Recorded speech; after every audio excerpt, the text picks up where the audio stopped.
Hello, and welcome back to my social experiment. As you know, I'm the piano encourager, and I'm learning to play this beautiful piano here, this keyboard here, and I'm hoping that through my learning journey, I can encourage you to embark on your learning journey as well. We can encourage each other. Like I say, it's never too late to start, and I'm rooting for you. We're in this together, we'll get there. How's it been for you this last few days? What kind of progress are you making? Have you learnt a new skill? How are you on your learning journey? I hope you're making decent progress. But whatever the circumstances, keep on going.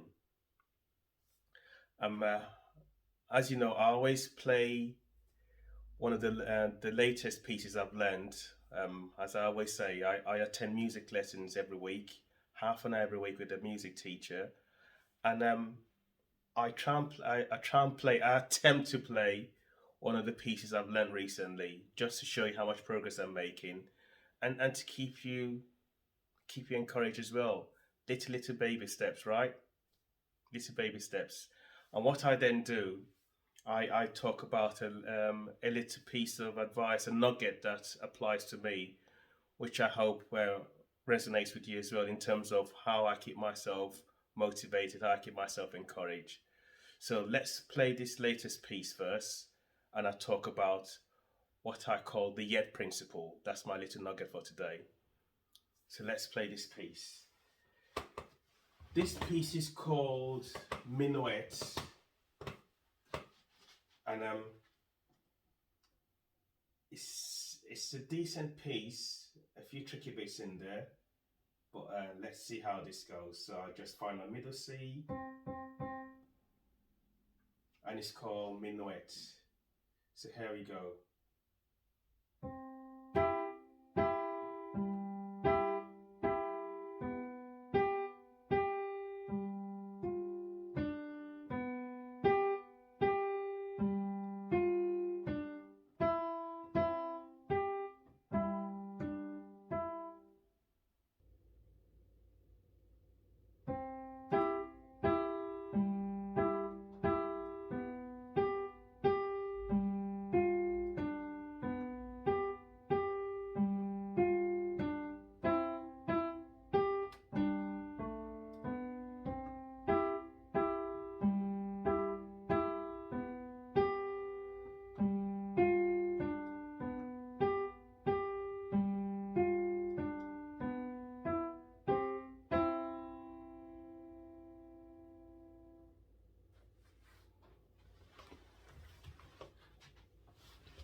That took a little while, but got there in the end. I keep on going, I keep on practicing, and I keep on making improvements. Um, so there we are. And what do I want to talk about today? It's called the yet principle. Yeah, the yet principle. And how will I describe this yet principle? I would call it a self-help tool, really. I would say it's an acknowledgement that we're all works in progress. I am a work in progress. There's no such thing as perfection. One can always make improvements. And I'm hoping that this tool will help you keep motivated, will help you keep on that journey, give you some stickability to keep on that journey. Um, I'll give you an example in terms of nobody reaching perfection. There's always room for improvement. In my humble opinion, the best player in the world in terms of playing football is a chap called Lionel Messi. Now, he's won a World Cup, he's won Copa America, he's won Champion Leagues, he's won so many titles with his team in Barcelona and in France and with PSG. And he's considered, if not the best player in the world, among the best players in the world. But he's predominantly left-footed. So there's always improvements he can make as well. So I want to encourage us to keep on learning. And when I say the yet principle, how do I apply the yet principle? I would say, how does it work? So you take the goal that you're trying to achieve, the goal, the objective, the aim that you're trying to achieve, and you frame it in such a way that you can add yet at the end of whatever sentence you're creating. So you phrase that sentence of the goal you're trying to achieve and you add a yet at the end of it. But more importantly, after you add the yet at the end of it, you add the steps that you will take to make you achieve that goal. So let's give an example of somebody who wants to run a marathon. So a marathon runner could say, somebody who wants to run a marathon, they could say, I might not be able to run a marathon yet. So that's the goal, running the marathon. I might not be able to run a marathon yet, but I know that if I keep on training, if I keep on improving my strength, my endurance, my stamina, and keep on training consistently, I will be able to run a marathon.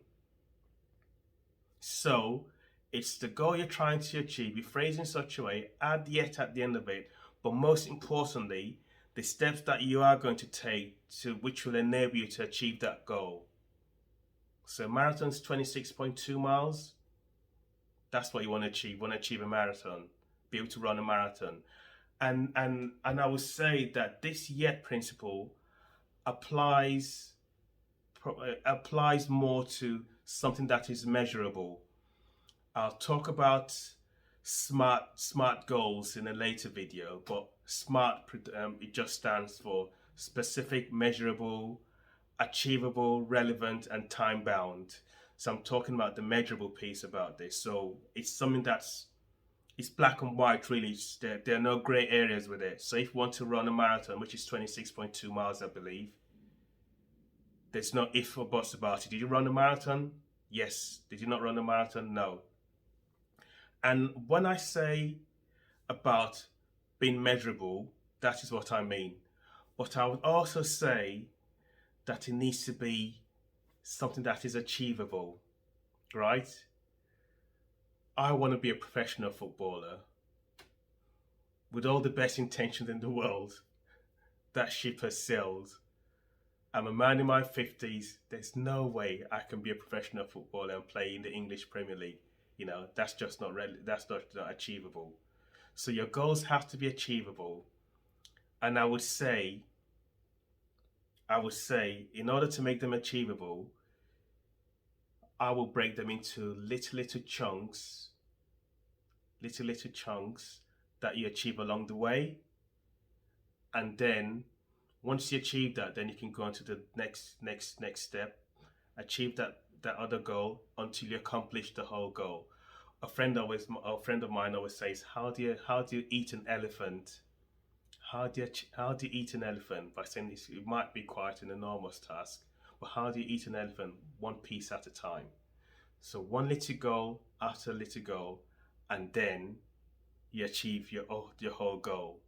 So for somebody who wants to, like I said, who wants to run a marathon, 26.2 miles, they could start by saying, actually, I might start by running a half a marathon first. Or they might say, actually, I'll do a 10 kilometers run first. And then you keep on building up until you can run a marathon. Another good example, my wife, she does this couch to 5K. So it's for those who consider themselves couch potatoes. So she's downloaded this app and it talks her through how to start from being a couch potato, to running 5 kilometers. And they have all these celebrities and sports stars who voice this app and tell you what you need to do. And for some reason, she's chosen Michael Johnson. Not that I'm jealous or anything, but she says he's got such a lovely voice. But that's a different story. Anyway, when she started, she could barely walk around the park. and now she can run for 20 minutes consistently. And this is her, you know, doing those little steps until she achieves her goal of running a 5K. And once she's achieved that goal of running a 5K, she might do another goal of maybe running a 10K. But you get the idea, right? So that's what we need to do. It could be somebody who wants to lose weight, who've got a target weight in mind, maybe for health reasons or just to feel better about themselves. They want to lose some weight.